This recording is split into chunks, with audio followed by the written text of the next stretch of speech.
Hello and welcome back to all dear students. Welcome to career planet. Shaily ma'am, मैं आपकी chemistry mentor शैली गुरवानी, और आज हम लेके आए हैं नीट 2024 का पेपर डिस्कशन, है ना। आंसर की तुमने चेक कर ली, आई होप तुमने पेपर डिस्कशन भी कर लिया होगा, ठीक है। लेकिन अब आराम से, है ना, 2 दिन हो गए, अपन आराम से पेपर को डिस्कस करेंगे। लास्ट 2 डेज में बहुत बिजी थी, ठीक है। और मुझे लगा पेपर बिल्कुल सिंपल है। अगर आप देखो ना, अगर आपने नोट्स पढ़े, मैं आपको बता रही हूँ, हर क्वेश्चन को नोट्स से मैच करेंगे। अगर आपने प्रॉपर नोट्स पढ़े हैं तो हर क्वेश्चन नोट्स के अंदर लिखा हुआ। इस बार इतना सिंपल पेपर बना है, कट ऑफ हाई जाने के चांसेस हैं, 620 तक भी जा सकती है, डरने की जरूरत नहीं है।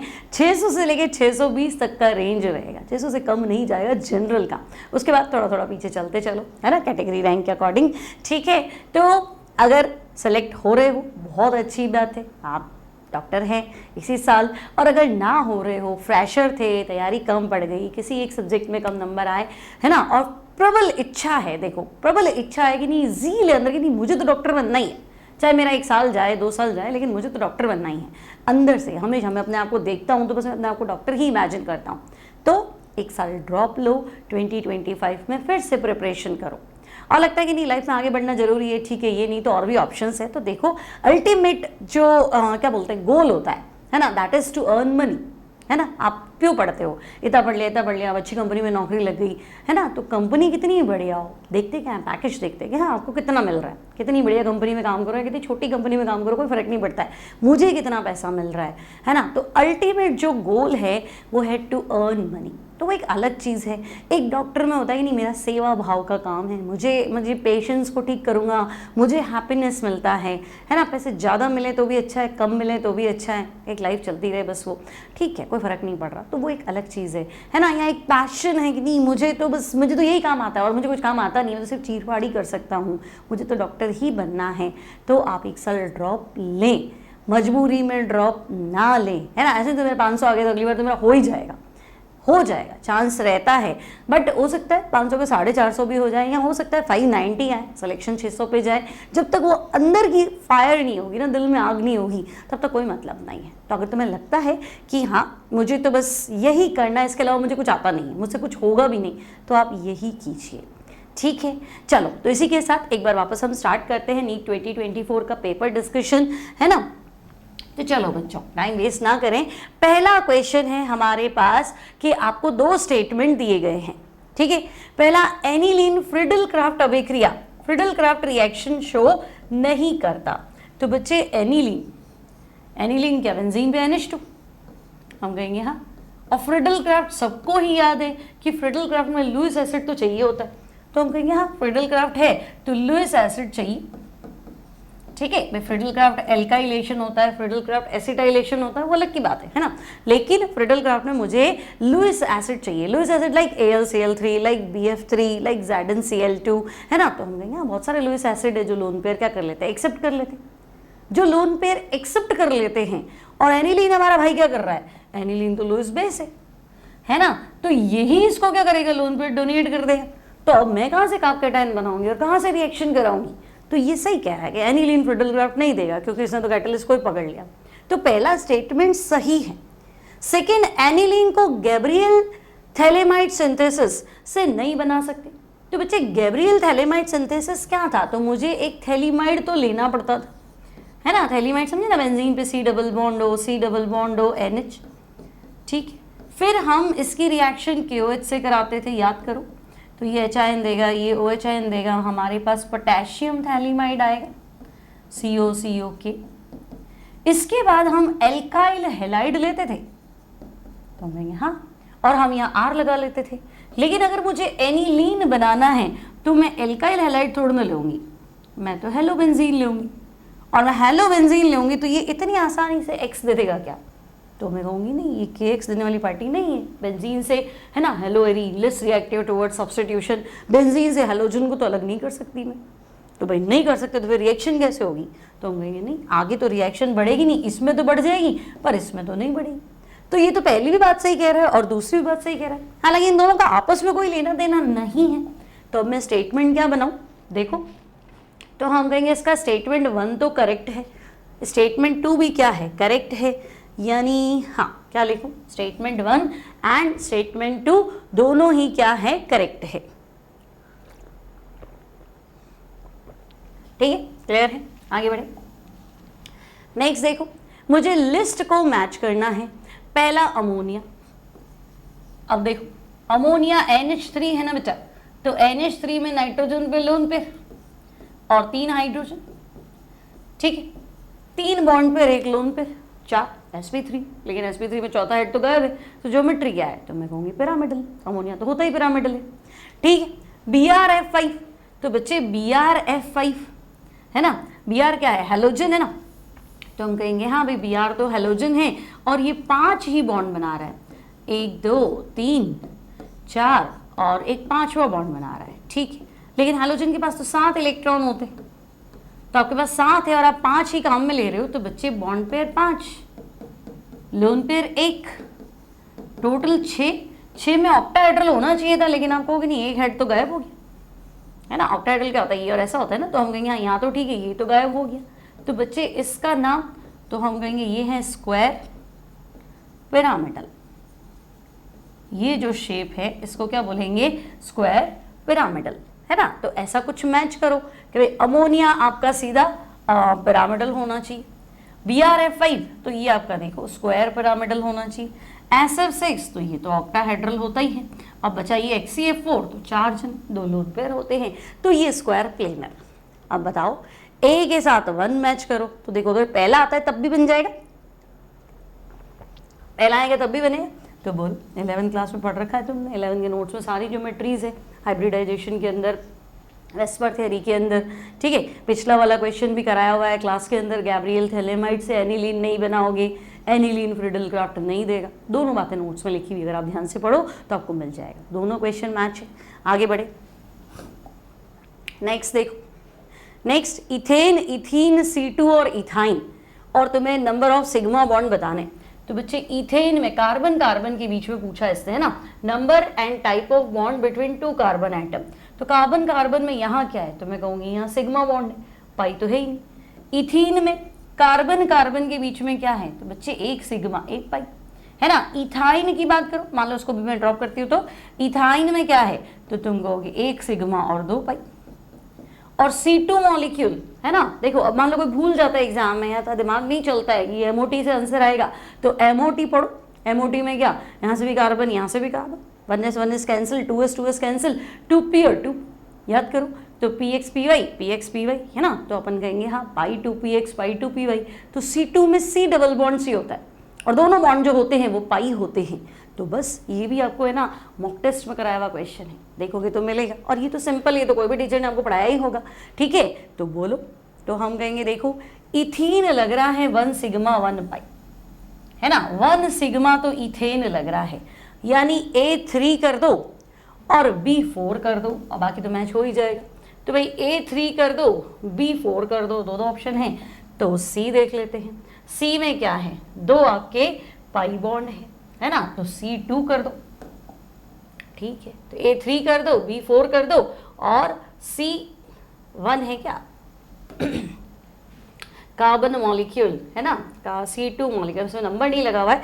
चलो इथाइन देख लेते हैं, इथाइन ये आपका A3 हो गया, B इथीन में क्या है 1 सिग्मा 1 पाई, ठीक है। इथाइन में 2 पाई बॉन्ड, अच्छा D, हाँ ये D जो है इसको क्या करें, D2 है शायद, चेक करो, हाँ ये D जो है वो 2 है, A3 B4 D2, ठीक है, समझ गए, सिंपल है ना। 1 2 3 वहाँ थोड़ा प्रॉपर नहीं लिखा हुआ है ये। चलो आगे बढ़ो, नेक्स्ट देखो, 2A gives B plus C, तो भाई आपकी रिएक्शन ये रही, है ना, 2A gives B plus C, जब तक ये सॉलिड लिक्विड नहीं दे रहे मैं तो गैस ही मानूंगी, ठीक है। अब ये कह रहा है कि भाई Kc की वैल्यू आपकी ये है, Kc कितना है 4 × 10⁻⁻3, ठीक है। और किसी और टाइम पे ना, किसी दिए गए समय पे, एट एनी टाइम, तो एट एनी टाइम तो Qc निकालते हैं, एट इक्विलिब्रियम Kc निकालते हैं, तो मैं कहूँगी at any time Qc। Qc क्या होगा, तो प्रोडक्ट अपॉन रिएक्टेंट, तो प्रोडक्ट तो B है, प्रोडक्ट तो C है, और रिएक्टेंट क्या है A और पावर 2, ठीक है।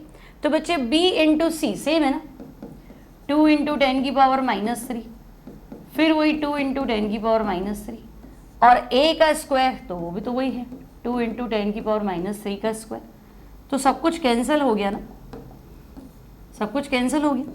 तो QC की वैल्यू तो आई 1 और KC कितना है 0.004, 10 की पावर -3 है ना, ठीक है। तो मैं कहूँगी यहाँ पे तो QC ग्रेटर देन KC, तो KC ज़्यादा होता है तो फॉरवर्ड में जाती है, KC कम होता है तो बैकवर्ड में जाएगी।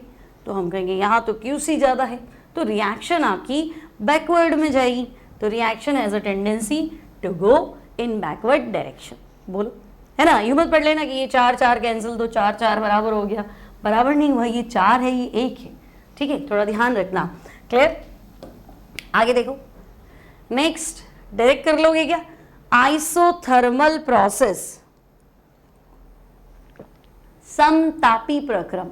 तो बच्चे आइसोथर्मल समतापी, टेम्परेचर कांस्टेंट, बोलो कहाँ जाए, तो टेम्परेचर कांस्टेंट मतलब carried out at constant temperature, A2 चलो। आइसोकोरिक समायतनिक, वॉल्यूम कांस्टेंट, तो B3 पे चल लो, ठीक है। आइसोबारिक प्रेशर कांस्टेंट, C4 पे चल लो। और एडियाबेटिक, जब सिस्टम और सराउंडिंग के बीच हीट ट्रांसफर नहीं होता है, तो भाई D1 है और D1 है और C क्या है, C4 है। देखो D1 है और C4 है, बाकी मैच करोगे तो मिल ही जाएगा, ठीक है। आगे बढ़े, नेक्स्ट देखो Ml, Ms, L और N, ठीक है। ये 4 क्वांटम संख्याएं होती है, N, L, M और M, ठीक है।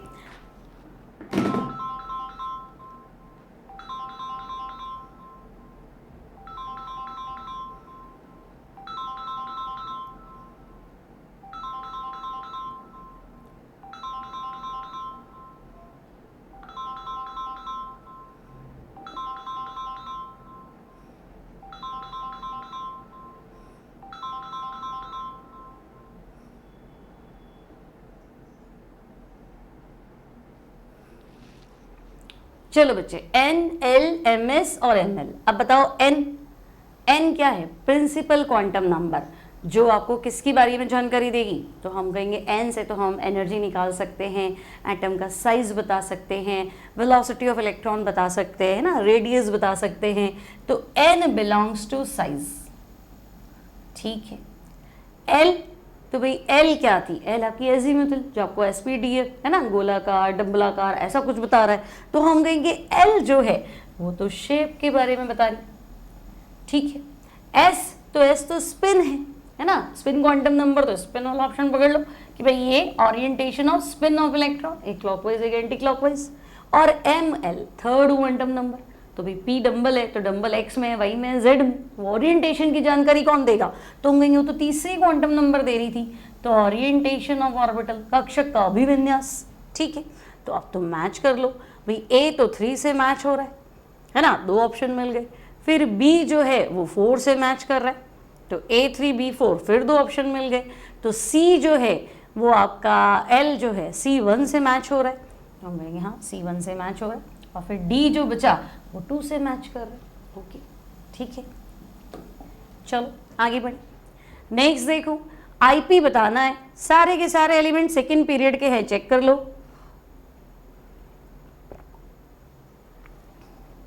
है कि नहीं। IP बताना है, सारे के सारे एलिमेंट्स जो है वो सेकेंड पीरियड के, lithium, beryllium, boron, carbon, nitrogen, ठीक है। तो देखो ऐसा कुछ है, lithium, beryllium, boron, carbon, nitrogen, हम कहेंगे हाँ। अब प्रॉब्लम क्या है, नाइट्रोजन का ज़्यादा ही होता है, कोई प्रॉब्लम थी नहीं। कार्बन का बोरॉन से ज़्यादा होता है, लेकिन यहाँ तो पेनिट्रेशन इफेक्ट लगता है, यहाँ इलेक्ट्रॉन एस से निकालना है, यहाँ पी से निकालना है, तो भैया एस तो अंदर है ना, तो इसका ज़्यादा होना चाहिए।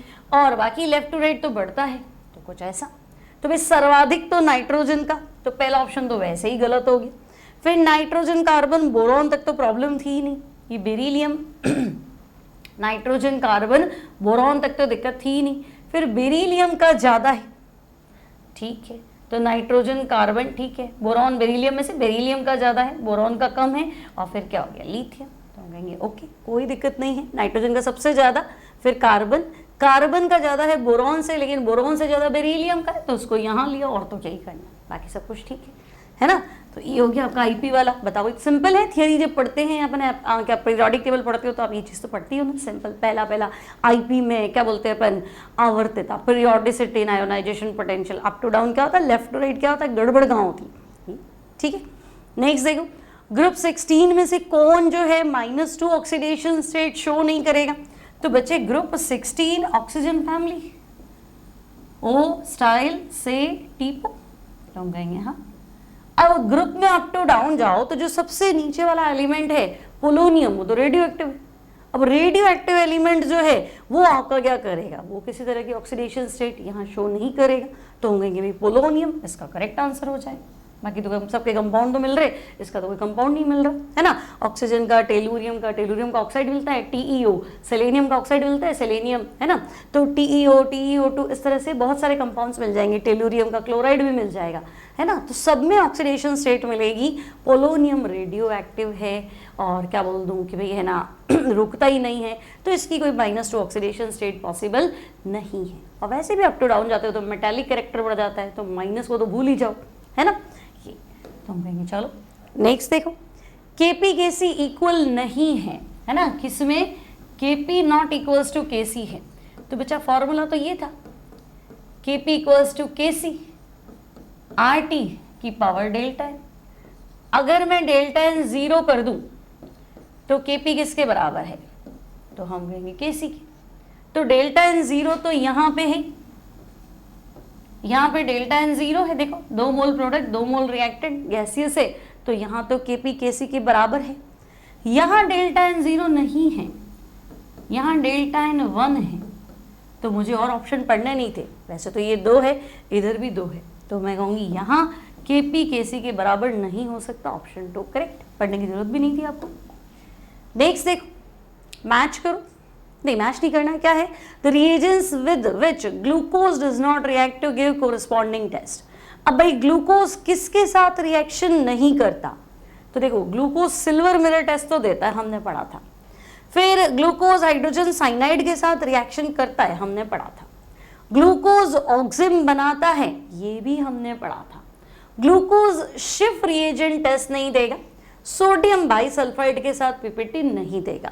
भाई A C D तो हमने पढ़े थे हमारी थियोरी में कि है, तो जहां A है C है D है वो आंसर नहीं है, D हमने बोलेंगे नहीं, C वाला भी हमने पढ़ा था, है ना, और ये D, तो फिर बचा ही क्या, B एंड E। आगे बात समझ में, है ना। चेक करो ACD, मान लो तुम्हें ये नहीं पता कि मैंने क्या था वो मुझे नहीं पता, टोलेंस रिएजेंट टेस्ट देता है, ये तुमने पढ़ा था। साइनोहाइड्रीन बनाता है, ग्लूकोनोनाइट्रीन एनसीईआरटी में दिया हुआ है, ग्लूकोज की रिएक्शंस पढ़ी थी अपन ने। ग्लूकोक्सिम नाम याद है, ग्लूकोक्सिम C डबल बॉन्ड NOH बनता है, तो ग्लूकोज ऑक्सिम बनाता है, तो ये चीजें हमने पढ़ी थी, तो ये तो डेफिनेटली आंसर नहीं। तो अगर मान लो तुम्हें नहीं याद है शिफ्ट था कि नहीं था, तो कोई बात नहीं, जो था उसको तो ऑप्शन में से गायब करो। तो भाई ACD आंसर नहीं हो सकता, तो 3 आंसर नहीं हो सकते, इसने तो आपको कंफ्यूज भी नहीं किया, सीधा ही दे दिया, है ना। तो B एंड E।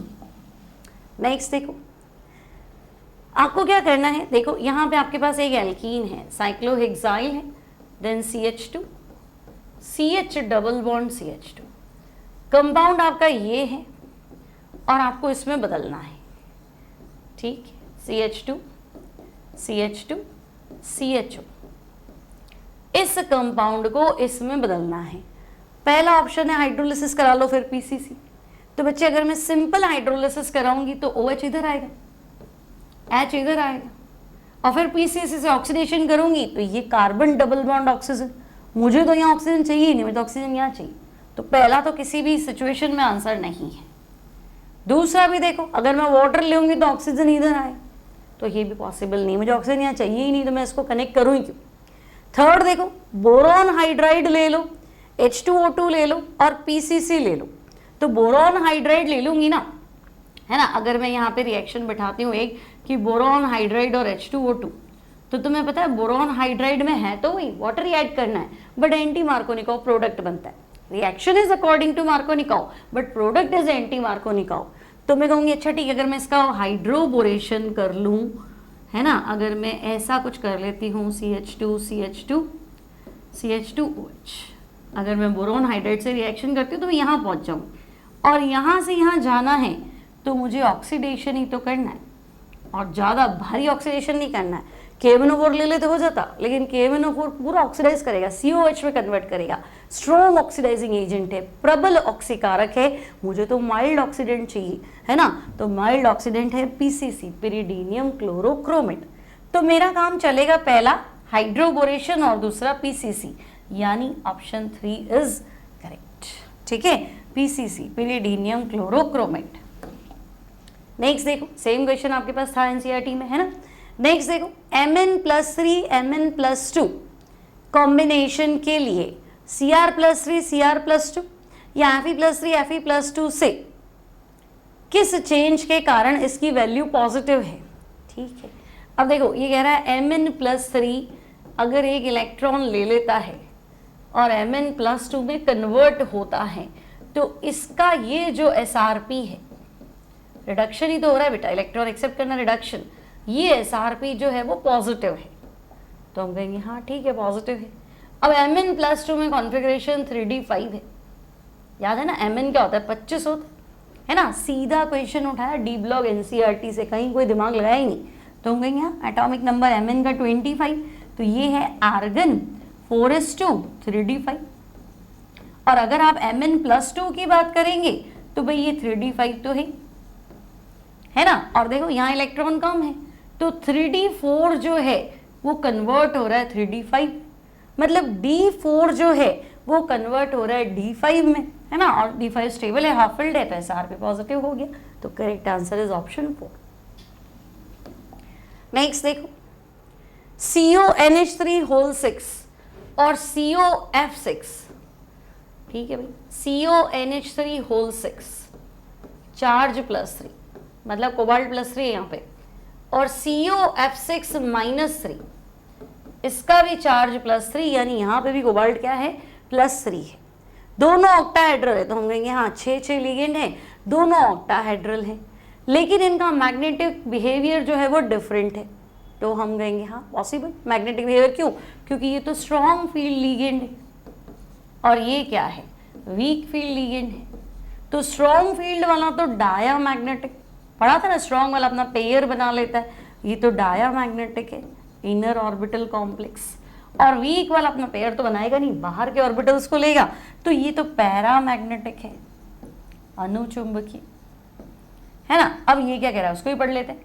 ये कह रहा है दोनों ऑक्टाहेड्रल है बट मैग्नेटिक बिहेवियर डिफरेंट है, तो हम कहेंगे हाँ पॉसिबल। फिर CONH3 डायामैग्नेटिक है, हाँ बिल्कुल, पहले अपना ही लिख दो, क्योंकि ये पढ़ोगे तो कंफ्यूज हो जाओगे, तुमने हल्का सा आइडिया तो लग गया ना डाया पैरा, फिर अपने दिमाग से लिख दो कि हाँ क्या था, तो हम कहेंगे हाँ स्ट्रॉन्ग वाला डाया होता है, वीक वाला पैरा होता है। तो ये भी बात सही है, दोनों बातें ही सही है एक्चुअली, है ना, और एक्सप्लेन भी है।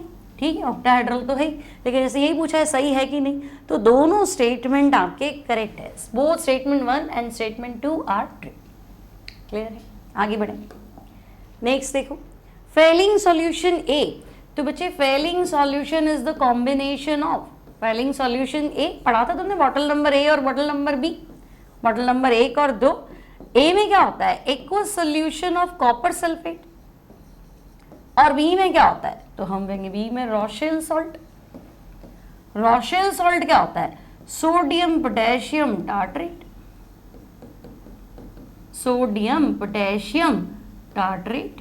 ठीक है, फिलहाल क्या पूछा है फेलिंग सॉल्यूशन ए क्या है aqueous solution of copper sulphate. याद, सिंपल सीधा सीधा सवाल है NCERT का, यूं का यूं।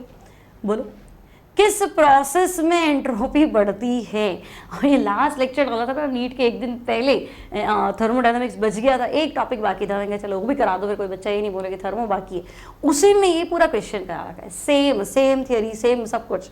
देखो एंट्रोपी बढ़ती है, a liquid evaporates to vapour, तो पहले लिक्विड था, अब गर्म होके वेपर में कन्वर्ट हो गया, इवेपोरेशन के थ्रू वेपर बन गया, वाष्प बन गया, तो द्रव से गैस बन गया, तो गैस में रेंडमनेस ज़्यादा है, एंट्रोपी बढ़ती है, तो मैं कहूँगी हाँ ए में तो बढ़ी।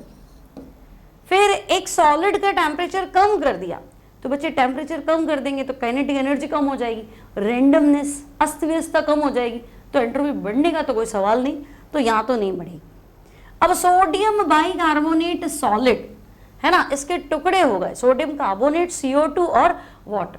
तो देखो पहले ये सॉलिड था, अब सॉलिड भी है, गैस भी है और लिक्विड भी है, तो गैस और लिक्विड अगर बना लिया ठोस से तो रेंडमनेस बढ़ी, सही है ना। तो हम कहेंगे भाई यहाँ पे भी एंट्रोपी बढ़ी। और Cl2 और ये है 2Cl, है ना, ऐसे। तो देखो बॉन्ड टूटेगा, पहले मॉलिक्यूल था तो स्टेबल था, अब ये एटम है तो अनस्टेबल है। तो अनस्टेबल है मतलब अस्त व्यस्त ज़्यादा है, एंट्रोपी ज़्यादा है, तो यहाँ पे भी एंट्रोपी बढ़ेगी। तो भाई ACD तीनों में ही एंट्रोपी बढ़ रही है, तो मेरा आंसर होगा ऑप्शन 4। आगे देखेंगे, नेक्स्ट देखो, energy of an electron in the ground state in n equals to 1 है यहाँ पे ना, n equals to 1 for helium plus ion is minus का x joule, then that for an electron in n equals to 2 state for beryllium plus 3 ion in joule. ठीक है, तो बच्चे helium plus की ग्राउंड स्टेट में energy दे रखी है, बेरिलियम प्लस की n बराबर 2 में तुमसे पूछी है। ठीक है, टेंशन लेनी नहीं है, अब तुम टाइम नोट करो भले ही कितना लग रहा है। देखो हीलियम प्लस लिखा, बेरिलियम प्लस 3 लिखा, एनर्जी का फॉर्मूला याद है ना, -13.6 into Z square by N square. तो मैं कहूँगी एनर्जी जेड स्क्वायर के तो डायरेक्टली प्रोपोर्शनल है, एन स्क्वायर के इनवर्सली है। तो अगर मैं हीलियम ऊपर लिख देती, बेरिलियम नीचे लिख देती,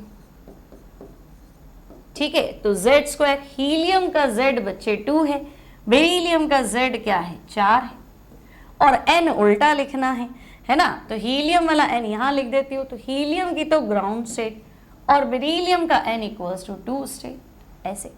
ठीक है, तो अब देखो ये 4 का स्क्वायर कितना हो गया 16, 4 का स्क्वायर 16, और ये भी 4, ये भी 4, ये भी 16, तो ये सब कुछ कैंसिल हो गया, यानी इन दोनों की एनर्जी बराबर है। तो E helium plus equals to E beryllium plus 3, और हीलियम की एनर्जी तुम्हें दे रखी है कितनी, माइनस का x जूल। तो यहाँ पे भी आंसर क्या आएगा, माइनस का x joule, joule kilo joule जो भी आंसर हो जाएगा। बोलो क्या ही टाइम लगा, है ना। फटाफट में करोगे ना, हड़बड़ी में करोगे तो बहुत सरल है, बहुत सरल है, तो पक्का गलत करोगे, है ना, क्योंकि आंसर सारे देखो ऐसे है, 4x 9x/9 ऐसे, तो गड़बड़ हो जाता है। बेरिलियम को कुछ और लिथियम पढ़ लिया तो एटॉमिक नंबर में गड़बड़ हो जाएगा, तो तुम्हारे आंसर में 9 बैठ जाएगा, बैठेगा नहीं, है ना। तो थोड़ा ध्यान रखना, ठीक है।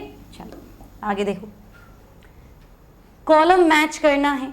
अब देखो ये तो ओजोनोलाइसिस है, ये बॉन्ड इस तरह से टूटना, एक ऑक्सीजन इधर, एक ऑक्सीजन इधर, एक ऑक्सीजन आपके जिंक को चला गया, तो मैं कहूँगी ये ए तो ओजोनोलाइसिस है, तो ए का तो 4 होना चाहिए, है ना। तो चलो भाई ए का तो 4 है, मैच हो रहा है। फिर ये फ्रिडल क्राफ्ट नहीं है क्या, बेंजीन से बेंजोफिनॉल, है ना, तो हम कहेंगे हाँ ये फ्रिडल क्राफ्ट है, अगर इसको बेंजोइल क्लोराइड मिल जाए तो काम बन जाए। तो ये देखो बेंजोइल क्लोराइड इसको यहाँ से मिल रहा है, तो B1, ठीक है, A4B1 मिलाना चाहो और मिलाना चाहो तो मिला लो, नहीं तो यहाँ से बन जाएगा। अब साइक्लोहेक्सेनोन बस माइल्ड ऑक्सीडेंट चाहिए, तो माइल्ड वाला तो हम कहेंगे CrO3 से काम बन जाएगा, है ना। और ये बेंजीन पे कुक तो तुमने पढ़ रखा है ना, KMnO4KOH हर बार कराया है ना, पूरा क्वेश्चन NCERT से है, पूरा करा रखा है नोट्स में, चेक करो आप मिला के, अभी चेक करो, 6 महीने पहले पढ़ा रखा है, सेम चीज़ है, सब कुछ सेम है एज इट इज़। अगर क्लास में पढ़ा है, नोट्स पढ़े हैं, तो एक भी क्वेश्चन पूरा, मतलब मैं तुम्हें चैलेंज करती हूँ, एक भी क्वेश्चन नोट्स के बाहर से नहीं है, सब मिलेगा, है ना। तो चलो अब देखो D बेंजीन पे कुक है तो D3, है ना, तो अब C2 बन जाएगा। अब मैच कर लो भाई, D3 है और C2 है ना, और क्या था A, क्या था A4 था, तो D3 है, C2 है, A4 है, और फिर B क्या हो जाएगा 1 हो जाएगा, मैच कर ले। नेक्स्ट देखो, activation energy of any chemical reaction can be calculated if one knows the value of. अब एक्टिवेशन एनर्जी EA, तो तुम्हें एक फॉर्मूला याद है, log K2/K1, याद करो, log K2/K1 equals to EA upon 2.303 R, T2 minus T1 divided by T1 T2। अगर तुम्हें दो अलग अलग टेम्परेचर पे रेट कांस्टेंट पता हो तो T1 T2 रख दो, K2 K1 रख दो, तो तुम एक्टिवेशन एनर्जी फाइंड कर सकते हो। तो rate constant eight 2 different temperature मुझे पता हो तो मैं आराम से क्या फाइंड कर सकती हूँ, एनर्जी ऑफ एक्टिवेशन, तो आंसर 1 इज करेक्ट। नेक्स्ट देखो, मोस्ट स्टेबल कार्ब केटायन, तो बच्चे कार्ब केटायन का स्टेबिलिटी ऑर्डर 3:1 क्या कुछ और, तो कार्ब केटायन 3:1 होता है। अब यहाँ देखो डिग्री, तो भाई ये 1, 2 और 3, ये 3 डिग्री तो है। यहाँ डिग्री देखो तो ये 2 डिग्री। आई बात समझ में? तो ऐसा लगे कि नहीं मैं इसका शिफ्टिंग कर दूंगा, वो इनमें से पूछ रहा है, शिफ्टिंग करने के बाद नहीं पूछ रहा है, ठीक है। यहाँ देखो तो ये भी 2 डिग्री है, यहाँ देखो तो ये 1 डिग्री है। आ गई बात समझ में? ठीक है। और नहीं तो फिर हाइपर कॉन्जुगेशन से चेक कर लेते, तब भी बन जाता है ना। तो हम कहेंगे भाई यहाँ हमारा आंसर जो बैठेगा दैट विल बी ऑप्शन 1, ठीक है। नेक्स्ट देखो, 2 स्टेटमेंट है ना। प्रैक्टिस भी जब मैंने तुम्हें कराए थे ना कि पेपर यही से फंसेगा, उसमें ऐसे कितने क्वेश्चन कराए थे, 2 स्टेटमेंट थे, फिर हमने कहा था कि देखो आंसर पकड़ना कैसे, बात सुनो इसकी। तो देखो ये कह रहा है भी 3 आइसोमेरिक पेंटेन है, नॉर्मल, आइसो और नियो। बॉइलिंग पॉइंट जो है नॉर्मल का ज़्यादा है, फिर आइसो और नियो। तुम्हें याद हो तो अपन ने कितनी बार पढ़ा है, मॉक टेस्ट भी क्वेश्चन भी कराया था बच्चे। बॉइलिंग पॉइंट ब्रांचिंग के क्या होता है, इनवर्सली। बॉइलिंग पॉइंट ब्रांचिंग के इनवर्सली, क्योंकि ब्रांच होने से मॉलिक्यूल है ना यूं गोल हो जाता है, 1 2 3 4 5 ऐसे ना। ब्रांच होने से मॉलिक्यूल क्या हो जाता है, गोल हो जाता है, उसका सरफेस एरिया कम हो जाता है, वेंट्रिकल फोर्स ऑफ अट्रैक्शन कम हो जाता है ना। इस चक्कर में वेंट्रिकल फोर्स ऑफ अट्रैक्शन ही कम हो गए तो फिर अब उनको अलग करना आसान है, तो बॉइलिंग पॉइंट कम हो जाता है। तो ये कह रहा है ब्रांचिंग सबसे ज़्यादा नियोपेंटेन में बॉइलिंग पॉइंट कम है, तो पहली बात तो ये सही कह रहा है। दूसरी क्या कह रहा है, when branching increases the molecule attains a shape of sphere. Branching बढ़ने से मॉलिक्यूल गोल हो जाता है, पढ़ा तो था हमने। फिर this results in smaller surface area, गोल होने से सरफेस उसकी छोटी हो जाती है, सरफेस एरिया कम हो जाता है। फिर due to which the intermolecular forces between the spherical molecule are weak. Ventricle force of attraction surface area पे डिपेंड करते हैं, तो सरफेस छोटी हो गई तो वेंट्रिकल फोर्स ऑफ अट्रैक्शन कम हो गए, बिल्कुल। thereby lowering the boiling point। ऐसा लग रहा है यूं का यूं आंसर छाप दिया है, यहाँ लिख दिया वाई और यहाँ लिख दिया है कि हाँ ये आंसर है क्या, तो यही तो आंसर है इसका, ऐसे तो लिखना होता है एग्जाम में। तो दोनों बातें सही है और एक्सप्लेनेशन भी है। तो अब पूछ रहे हैं क्या कह रहा है ये, है ना। तो देखो both statement are correct, statement 1 and statement 2 both are correct, option 2। Next, which one of the following alcohol react instantaneously with Lucas.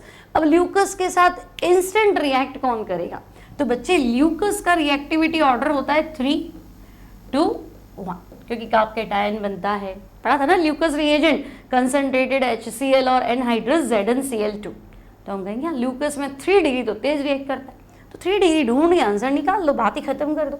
तो हम कहेंगे भाई 3 डिग्री की बात करें तो पहला आंसर सही, 3 degree alcohol most reactive, then 2 then 1 जो भी है। आगे देखो, 3 गैसेस के लिए ABC, 3 गैसेस ABC के लिए हेनरी कांस्टेंट 145, 2 × 10 की पावर -5 और क्या है आपके पास 35 किलो बार।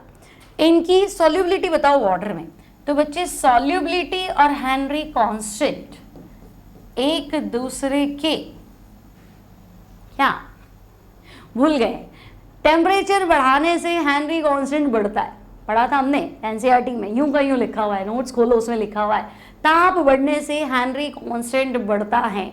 तो भाई टेम्परेचर बढ़ाने से सॉल्युबिलिटी घट जाती है ना, तो टेम्परेचर और सॉल्युबिलिटी और हेनरी कांस्टेंट ये भी लिखा हुआ है एग्जाम में। सॉल्युबिलिटी और हेनरी कांस्टेंट क्या है, इनवर्स है बोर्ड में ही आ जाता है ऐसा सवाल, है ना। तो अब मुझे बताओ जिसका हेनरी कांस्टेंट सबसे ज्यादा वो लीस्ट सॉल्युबल, तो ए इधर आना चाहिए, ठीक है वो, अच्छा लीस्ट सॉल्युबल डिक्रीजिंग ऑर्डर बता रहा है, और जिसका हेनरी कांस्टेंट सबसे कम वो मोस्ट सॉल्युबल, तो बी सबसे ज्यादा है और ए सबसे कम है, तो मेरा आंसर हो गया BCE, ठीक है। आगे बढ़े, नेक्स्ट, ln k और 1/t के बीच में एग्जैक्ट रिलेशन देना अकॉर्डिंग टू आर्हेनियस इक्वेशन। तो बच्चे आर्हेनियस इक्वेशन है k equals to a e की पावर -EA/RT, ठीक है, लॉग ले। तो ln k equals to ln a, log में पावर आगे से रख जाएगी, तो माइनस EA/RT। अब मुझे ln K और 1/T में ग्राफ प्लॉट करना है ना। इसको y एक्सिस पे रखना है, ये लो, इसको x एक्सिस पे रखना है, ये लो, ठीक है। और ये m है, ये स्लोप है, और ये स्लोप जो है वो नेगेटिव है, ठीक है। स्लोप नेगेटिव है तो ग्राफ ऐसा बनेगा। सोचो, अगर 1/T की वैल्यू 0 कर दूं यानी यहाँ, तो ये पूरा का पूरा ln A ये इंटरसेप्ट हो जाएगा, बिल्कुल होगा। तो ऐसा ग्राफ आना चाहिए, कुछ मैच हो रहा है क्या, है ना। ढूंढने में कौन सा ग्राफ है, कौन सा ग्राफ है, खुद ही दिमाग लगा लेना कि हाँ ऐसा कुछ होना चाहिए। बोलो सही।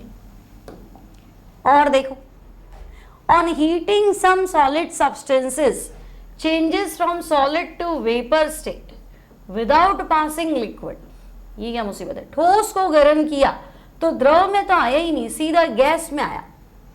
मतलब कपूर सॉलिड होता है, लिक्विड तो बनता ही नहीं, सीधा हवा में, ठीक है। फिर without passing liquid state, the technique used for the purification of such solid substances based on the above principle। तो ये तो है ही, क्या है, सब्लिमेशन, ऊर्ध्वपातन है। ये प्रोसेस क्या है, सब्लिमेशन है ना। और कुछ पूछता हूँ तुमसे, क्रोमेटोग्राफी, क्रिस्टलाइजेशन, तुम अटक जाते बेचारे। सबसे सरल सवाल पूछा निकाल के कि नहीं मैं बच्चे को डॉक्टर बना ही दूँ, है ना। ये तो 9-10 से पढ़ते हुए आ रहे हो, बोलो क्या ही दिक्कत है इसमें। नेक्स्ट देखो, इंट्रामॉलिक्यूलर, तो बच्चे इंटर मतलब बिटवीन, दो के बीच में, इंट्रा मतलब विद इन, एक के बीच में। अब जाओ तुम चैप्टर अल्कोहल फिनॉल ईथर में, तो वहां तुम्हारे पास क्वेश्चन नहीं होता है ऑर्थोनाइट्रोफिनॉल इज स्टीम वॉलेटाइल और para nitrophenol high boiling point. तो अपन आंसर क्या लिखते हैं भाई, पैरा नाइट्रोफिनॉल में तो इंटरमॉलिक्यूलर हाइड्रोजन बॉन्डिंग है, मॉलिक्यूल जुड़ जाते हैं। और ऑर्थोनाइट्रोफिनॉल में तो इंट्रामॉलिक्यूलर है, घर का घर में ही बॉन्ड है, तो पड़ोसी से कोई लेना देना ही नहीं, तो कोई एसोसिएशन नहीं। तो वही थ्योरी यहाँ काम आ गई कि ये रहा हमारा ऑर्थोनाइट्रोफिनॉल और यहाँ इंट्रामॉलिक्यूलर हाइड्रोजन बॉन्डिंग होता है। नेक्स्ट देखो, 1 ग्राम NaOH को आपने 25 ml 0.75 m HCl से रिएक्ट करा, ठीक है। आपने NaOH की रिएक्शन कराई HCl से। अब मुझे बताओ, मोलैरिटी नॉर्मेलिटी तो सेम ही है ना, n फैक्टर 1 है, एक पे एक ही चाहिए, ठीक है। तो मैं यहाँ क्या कर लेती हूँ, M1V1 है ना, स्टोइकियोमेट्रिक कोएफिशिएंट 1 है, लिखो नहीं लिखो। और यहाँ पे भी M1V1 इक्वल्स टू क्या, M2V2 है ना।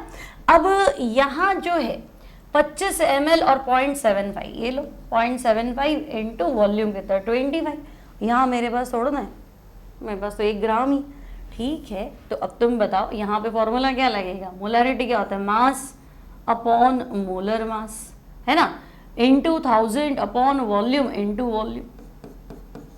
भाई तुम कहोगे ना यहाँ M2V2 लगाओ, तो बेटा M2 क्या, mass 1 gram, molar mass 40 into 1000 upon volume into volume. तो कट गया ना वॉल्यूम तो बस यहीं तक तो आएगा इंटू 1000, ठीक है। तो अब इससे इसका कितना पार्ट रिएक्ट कर रहा है तो चेक कर लो भाई, 0.75 इंटू 25 है ना। अच्छा 1 ग्राम तो ये मुझे दिया है, कितना रिएक्ट कर रहा है तो मैं मान लेती हूँ मैं x ग्राम रिएक्ट कर रहा हूँ, पूरा तो रिएक्ट करेगा नहीं, इससे रिएक्ट करने के लिए कितना चाहिए तो मैं x ग्राम ले लेती हूँ। चलो तो ये हो गया मेरे पास कितना कर दूँ, उसको 25 कर दूँ, 100/4 कितना हो गया 25 हो गया, तो 25x। तो x की वैल्यू तो वैसे ही आ गई ना मेरे पास, x की वैल्यू कितनी आ गई 0.75 ग्राम्स। तो मैंने 1 ग्राम लिया है, 0.75 रिएक्ट कर लेगा, है ना। ये रिएक्टेड है बच्चे, ये अभिक्रिया कर चुका है, तो लेफ्ट कितना है तो 0.25 ग्राम लेफ्ट है। तो मेरा आंसर 0.25 ग्राम मिलीग्राम में कन्वर्ट करना है तो 1000 से मल्टीप्लाई कर लो, तो 250 मिलीग्राम। जल्दी जल्दी में 750 मत करे आना, गलत हो जाएगा, ठीक है।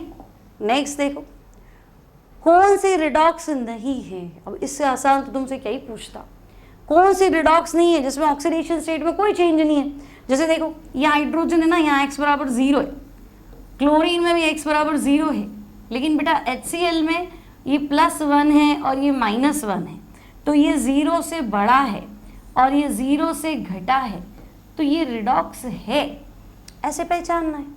तो मैं पूछ रहा हूँ कौन सी रिडॉक्स नहीं है, तो कर लो सब मिल जाएंगे। देखो Zn कॉपर सल्फेट, तो यहाँ Zn न्यूट्रल है, यहाँ अंदर चला गया ऑक्सीडेशन, कॉपर +2 में वहाँ न्यूट्रल हो गया रिडक्शन, तो ये तो रिडॉक्स है। सिमिलरली यहाँ I2 ऑक्सीडेशन स्टेट 0 थी, है ना, और वहाँ देखो अंदर चला गया, तो फिर इसका क्या होगा, ऑक्सीडेशन तो हो गई, और Cl2 न्यूट्रल में आ गया, उसका रिडक्शन हुआ। तो ये तीनों ही रिडॉक्स है। यहाँ देखो बेरियम +2, उधर भी बेरियम +2, बेरियम +2 Cl- हो गया, 2 Cl है -1, तो NaCl में भी Cl-1, तो बेरियम और Cl में तो कोई चेंज आया ही नहीं, यहीं सोडियम प्लस है, वहीं सोडियम प्लस है, सल्फेट यहाँ पे भी और सल्फेट वहाँ पे भी, तो कोई चेंज नहीं है। तो this is not a redox reaction, बाकी सब रिडॉक्स कपल है। नेक्स्ट, किनका मैग्नेटिक मोमेंट जो है वो सेम है, तो भाई जिनके क्या बोलेंगे अनपेयर्ड इलेक्ट्रॉन सेम होंगे।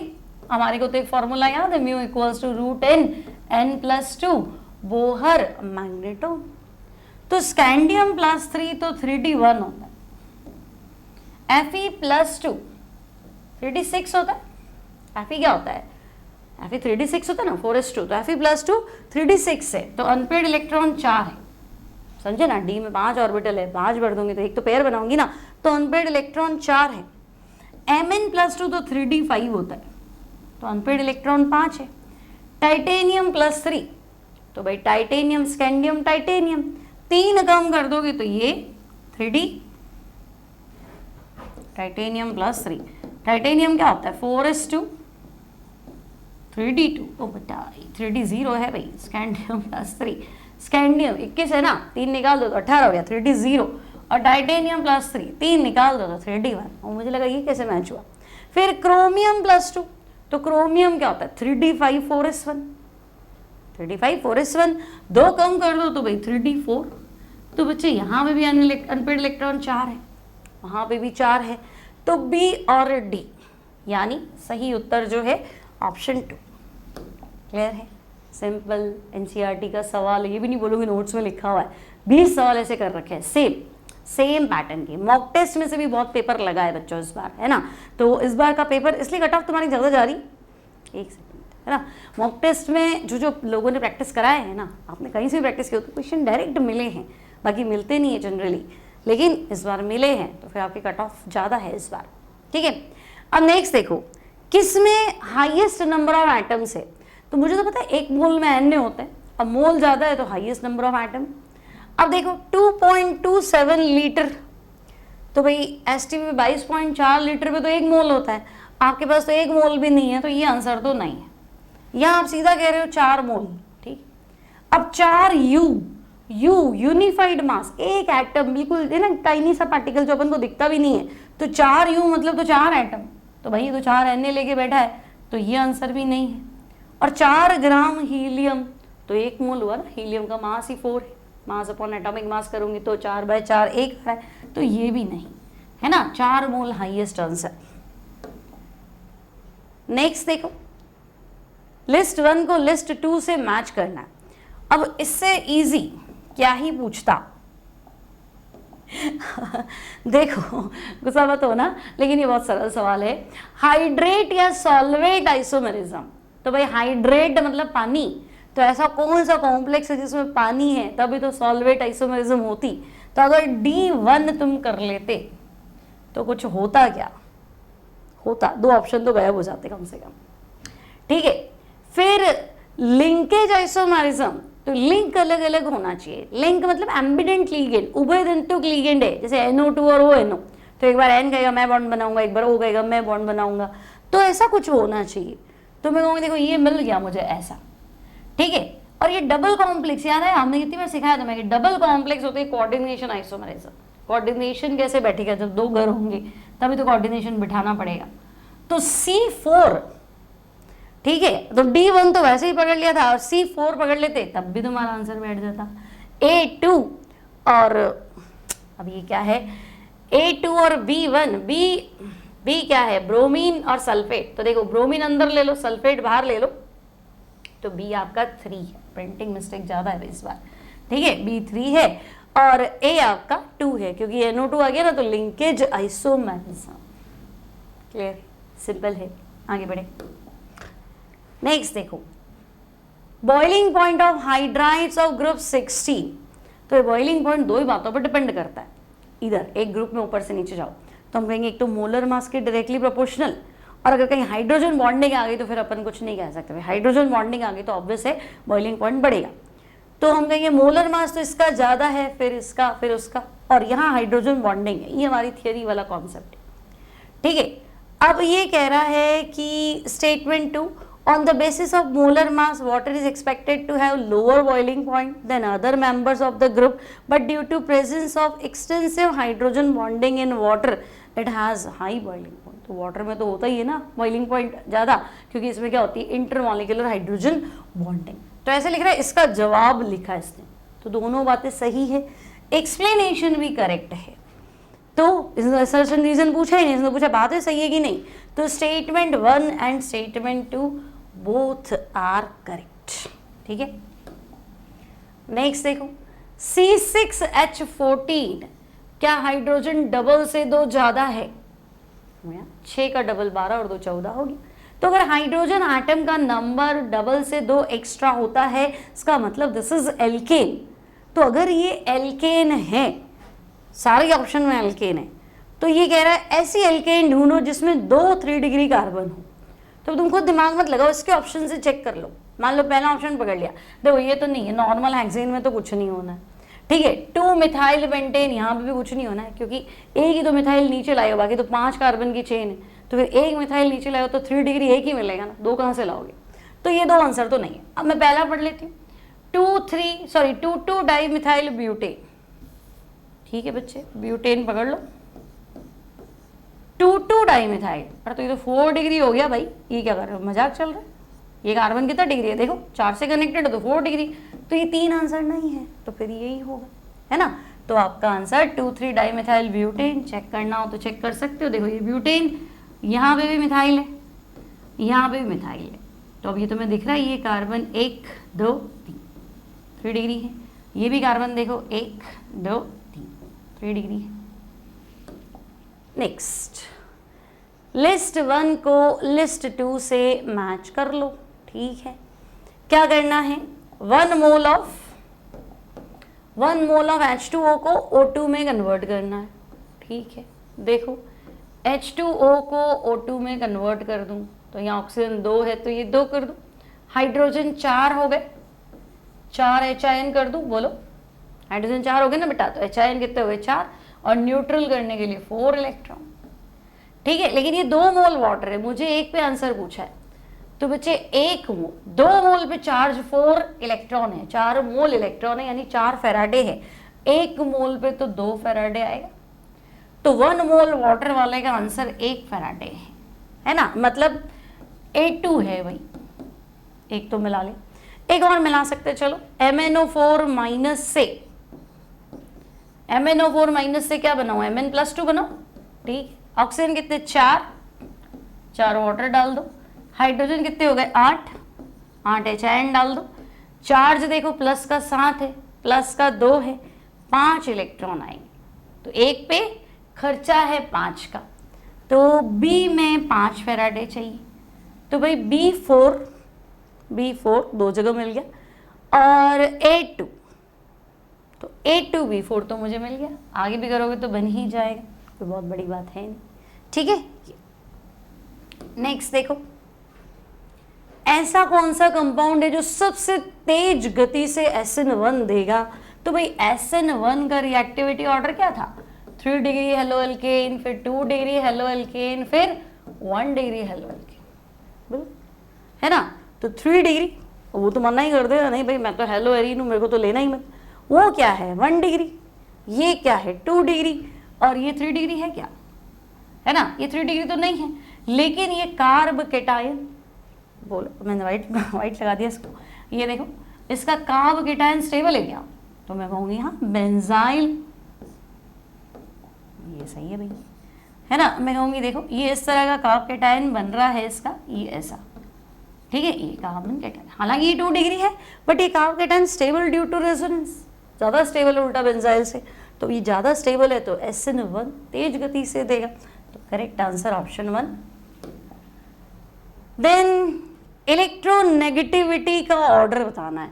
अब फोन कल तो सबको याद है कि नहीं याद है ना? कितनी बार जब भी पढ़ाती हूँ मैं आपसे, ये तो पूछती हूँ इलेक्ट्रोनेगेटिविटी का ऑर्डर बताओ, तुम्हारा आंसर क्या होता है? फोन कल, एफ हाईएस्ट, फिर ओ, फिर एन, फिर सीएल। तो सीएल तो नहीं है लेकिन एफ ओ एन तो ढूंढ लो। तो देखो ये ऑप्शन है नहीं, ये ऑप्शन है नहीं, एफ के बाद ओ आना चाहिए, तो ये ऑप्शन है नहीं, तो दिमाग लगाना ही नहीं था, डायरेक्ट आंसर था। समय बचाकर इसका और फिजिक्स में यूज करना था, है ना? इसमें इजी क्वेश्चन थे। अब बायो तो बच्चों ने पढ़ते ही कर लिया कि तो क्या है, बहुत ही सरल है। तो इसका समय बचा के जिसने फिजिक्स में यूज किया है वो बच्चा सिलेक्ट है ना? ये स्ट्रैटेजी आपको यूज करनी थी बच्चे। अब देखो क्या कह रहा है ये, यहाँ आपके पास है अल्कोहल और यहाँ है मिथाइल। अब PCl3 PBr3 ले भी लेते हैं तो भाई ये OH हट के यहाँ पे Br आ जाता है, तो हम कहेंगे हाँ यहाँ Br आ जाता है, यहाँ CH3 आ जाता है। ठीक, अब जब हम इसकी रिएक्शन अल्कोहलिक KOH, वैसे ही एलिमिनेशन है और ये तो गर्म और कर रहा है, तो मेजर प्रोडक्ट, तो भाई एल्कीन बनता है और स्टेबल एल्कीन ढूंढो, तो ये Br तो जाएगा ही जाएगा, है ना? और यहाँ से आपका ये हाइड्रोजन भी चला जाएगा, तो ये कुछ ऐसा एल्कीन बना लो,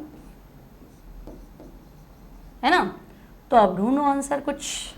ये अल्कोहल का अल्कोहल तो रहेगा नहीं, तो पहला चौथा तो वैसे ही गलत हो गया, ये ठीक है। लेकिन स्टेबल एल्कीन पूछा ना, मेजर, है ना? तो अब आपका आंसर क्या होगा? ऑप्शन 2, ये ठीक है, क्लियर है ना? और ये बनने का तो कोई चांस भी नहीं था। एक बार भी डबल बॉन्ड इधर देते तो सोचते भी सही, सोचो मतलब गलती करने का कोई चांस दिया ही नहीं है कि गलत हो जाए, ऐसा चांस ही नहीं दिया। मान लो तो कंफ्यूजन हो, माइनर वाला, तो माइनर तो बेचारे ने लिखा ही नहीं।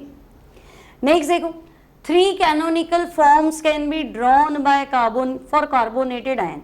तो क्या कार्बोनेटेड आयन की 3 रेजोनेटिंग स्ट्रक्चर अनुनादी संरचनाएं होती है? तो हम कहेंगे हाँ कार्बोनेट तो पढ़ रखा है ना हमने, नोट्स में पढ़ा है भाई, केमिकल बॉन्डिंग खोलो मिल जाएगा। ये कार्बोनेट आयन है ना, ये डबल बॉन्ड इधर टूटेगा, ये नेगेटिव, ये पॉजिटिव नेगेटिव डबल बॉन्ड, तो देखो O नेगेटिव, ये डबल बॉन्ड और ये, इसके बाद तो हम कहेंगे ये इसको तोड़ दो भाई, ये नेगेटिव ये पॉजिटिव नेगेटिव डबल बॉन्ड बना लेते हैं, तो ये कुछ ऐसा। तो कितनी स्ट्रक्चर्स है? तो हम कह रहे हैं तीनों है, तीनों एक दूसरे में इंटरचेंज हो रही। फिर 3 resonance structure can be drawn for ozone. तो ओजोन में 3 कैसे बनेंगे? 2 ही तो बॉन्ड है ना, तो 3 तो नहीं बनेगी, तो ये तो गलत है। BF3 का डाइपोल मोमेंट 0 नहीं, क्यों नहीं भाई? BF3 तो होता ही प्लेनर है, त्रिकोणीय समतलीय। पंखा बताया था ना तुम्हें, कितनी बार सिखाया कि पंखे में क्या हुआ, BF3 क्या होता है? sp2, है ना? तो ये बॉन्ड मोमेंट अगर इधर है और इन दोनों का ऑपोजिट डायरेक्शन में आए तो हम कहेंगे नहीं, इसका तो म्यू 0 है, ये कैसी बात कर रहे हैं, तो गलत है। और ये तो NCERT का सवाल है, कक्षा 11 का है। NF3 का डाइपोल मोमेंट NH3 से ज्यादा नहीं है, क्यों नहीं है उसको एक्सप्लेन करते थे हम। तो देखो हम कहेंगे NF3 देख के तो लग रहा है फ्लोरीन तीनों इलेक्ट्रॉन खींच लेगा, लेकिन इसका लोन पेयर डायरेक्शन इसकी तरफ, तो थोड़ा कैंसिल हो रहा है। पर NH3 में ऐसा नहीं हो रहा, N और H में बॉन्ड पोलैरिटी N की तरफ है, लोन पेयर भी नाइट्रोजन का है, तो फिर यहाँ कोई कैंसलेशन नहीं है, μ1 + μ2, और यहाँ तो गड़बड़ है, तो ये स्टेटमेंट भी गलत है। तो एक ही स्टेटमेंट तो करेक्ट है, ठीक है। फिर देखो 25 डिग्री सेंटीग्रेड पे 1 मोल हाइड्रोजन गैस, ठीक है। 25 डिग्री सेंटीग्रेड मतलब टेम्परेचर मेरे पास हो गया 298 केल्विन, ठीक है। 1 मोल हाइड्रोजन गैस, ठीक है। 20 एटमॉस्फेरिक प्रेशर से 10 एटमॉस्फेरिक प्रेशर, बाद का प्रेशर 20 atm है, सॉरी पहले का प्रेशर 20 atm है, बाद का प्रेशर 10 atm है ना। आइसोथर्मल रिवर्सिबल तरीके से क्या हो गई, एक्सपेंड हो गई, वर्क डन फाइंड करो, ठीक है। आर की वैल्यू तुम्हें कैलोरीज में दे रखी, फॉर्मूला याद है, W = -2.303 nRT log base 10 V2/V1, लेकिन यहाँ P1/P2। अब P1 पहले प्रेशर 20 है और P2 बाद में प्रेशर 10 है, ध्यान रखना बस वहीं तुम्हें फंसाने वाला था एग्जामिनर, ठीक है। और बाकी तो मेरा आंसर तो माइनस में आएगा। 1 मोल गैस कैलोरी में रखना है 2 और टेम्परेचर कितना है 298 और यहाँ लाओ। अब सॉल्व करना है तो कर लो, नहीं करना है तो आंसर तो माइनस में है और माइनस में एक ही ऑप्शन है। क्यों माथापच्ची करनी, क्यों सॉल्व करना है, जरूरत ही नहीं था। इसका समय बचा के फिजिक्स में काम में लेना है ना।